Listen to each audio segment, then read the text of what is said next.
आज मैं आपके सामने अपनी फेवरेट ऑटोमोबाइल सप्लाई करने वाली कंपनी के पार्ट्स जो हैं उस पे बात करूंगा। एक कंपनी की जिसका नाम है एसजीएस एंटरप्राइजेस। कंपनी ने पिछले एक साल के अंदर अराउंड 50% की ऊपर की ग्रोथ दी है अपने शेयर होल्डर्स को। और इसका रीजन ये है, कंपनी का जो कोर बिजनेस है उसके अंदर एक बहुत बड़ा मार्जिन इंप्रूवमेंट भी दिखाई दिया है। प्लस ऐसी ऐसी कैटेगरीज के अंदर कंपनी ने एंट्री ली है जहां पे उनको एक बहुत बड़ी एड्रेसेबल मार्केट दिखाई देती है। अब इस केस के अंदर लेटेस्ट प्रेजेंटेशन जो आई है कंपनी की, जिसके अंदर Q1 के रिजल्ट्स आए हैं, वहां पे कंपनी ने अपना आउटलुक दिया है 2024 का। वहां पे कंपनी ने ये बोला है कि उनको ये दिखाई देता है कि अराउंड 50% के रेवेन्यू ग्रोथ हो सकती है इस साल। प्लस कंपनी के पैट के अंदर अराउंड 40% की ग्रोथ दिखाई दे सकती है। इसका कोर जो रीजन है वो है, एक तो उनका कोर बिजनेस, प्लस जो उन्होंने एक्विजिशन करा है WPI कंपनी का, उसका उन्होंने ये बोला है कि एक तो वो जो डील उन्होंने करी है वो उनके लिए मार्जिन एक्रेटिव है।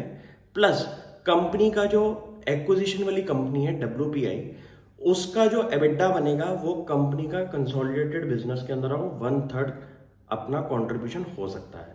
तो इससे ये पता चल गया कि जो उन्होंने एक्विजिशन किया है वो उनके होल्डिंग स्ट्रक्चर के अंदर सही फिट कर रही है कंपनी। और कंपनी के इतने अच्छे मार्जिन हैं जो कि एक डील वैल्यू के अंदर कंपनी को एक्रेटिव भी दिखाई दी है।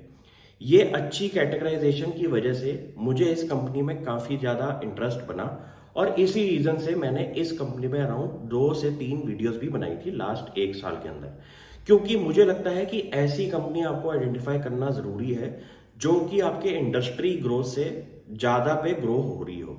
क्योंकि अगर इंडस्ट्री आपकी ऑटोमोबाइल सेक्टर की 10% पे ग्रो हो रही है और आपके पास कुछ ऐसी कंपनी है जो कि उनकी मैनेजमेंट कह रही है कि हम 40-50% से ग्रो होंगे, तो आपको ये पता चल गया कि आपने एक आउट परफॉर्मर कंपनी उठाई है।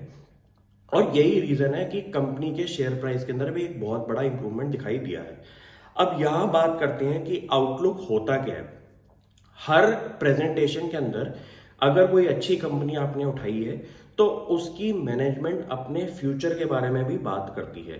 ये एक ऐसी स्टेटमेंट्स होती हैं जो कि आपके फ्यूचर प्रेडिक्शन पे एक काम कर सकती हैं। जैसे कि आपने एक आईटी कंपनी देखी होगी, वो कहते हैं कि हमारा रेवेन्यू इतना बढ़ेगा और इस टाइम मार्केट के ट्रेंड्स ये चल रहे हैं। इससे ये पता चल जाता है कि फ्यूचर के अंदर कंपनी से आप कितनी एक्सपेक्टेशन रख सकते हैं। अब आप आईटी कंपनी अगर चेक करेंगे जैसे कि इन्फोसिस, जो कि इस आउटलुक के बाद अराउंड 10-11% टूटा था, तो वहां पे मैनेजमेंट ने नेगेटिव स्टेटमेंट दी थी अपने बिजनेस को लेके और बिजनेस एनवायरनमेंट को लेके। लेकिन इस केस में एसजीएस एंटरप्राइजेस ने जो मार्केट को आउटलुक दिया है अपनी कंपनी का, उसके अंदर उन्होंने ये बोला है कि उनको 50% की तो रेवेन्यू ग्रोथ दिखाई देती है और एटलीस्ट 40% की प्रॉफिट आफ्टर टैक्स की ग्रोथ दिखाई देती है। तो ये तो हुई एक पॉजिटिव स्टेटमेंट और इसका फायदा आपके एग्जिस्टिंग शेयर्स के अंदर भी दिखाई देता है, जो कि मोमेंटम पिछले 6 महीने से जो बना हुआ है वो आगे कंटिन्यू भी हो सकता है। मेरा ये मानना है कि आप अगर कोई स्टॉक को अच्छे लेवल पे पकड़ें, जैसे कि मेरा इस केस के अंदर मैंने इस कंपनी को 10 से 15 की पीई पे आइडेंटिफाई किया था और मुझे इस कंपनी में तब भी दम दिखाई देता था क्योंकि कंपनी की प्रेजेंटेशन के अंदर उन्होंने जो थीम्स पकड़ी थी, जैसे कि आपकी कोई भी गाड़ी हो आज की डेट में या फिर आप इलेक्ट्रॉनिक्स कुछ खरीदते हैं घर के, तो वहां पे आपको अगर छोटा सा भी क्रोम का पार्ट दिखता है तो वो ये कंपनी सप्लाई करती है इन कंपनीज को। जैसे कि आपने महिंद्रा की गाड़ी देखी, उसके इंटीरियर्स के अंदर आपको प्रीमियमाइजेशन दिख रही है, तो उस आपकी कैटेगरी के अंदर इस कंपनी ने अपनी लीडरशिप बनाई हुई है और इनका जितना भी बिजनेस है वो आपका स्टार्ट फ्रॉम डिजाइन से मैन्युफैक्चरिंग तक के पे है। तो आपको इतना पता चल जाएगा कि ये कंपनी एक डिजाइन लेड कंपनी है जो कि सिर्फ और सिर्फ डिजाइन करके उनके ऑर्डर्स को जीतती है और तब उनको बड़े ऑर्डर्स जो आते हैं उससे कंपनी अपनी मैन्युफैक्चरिंग में भी डालती है।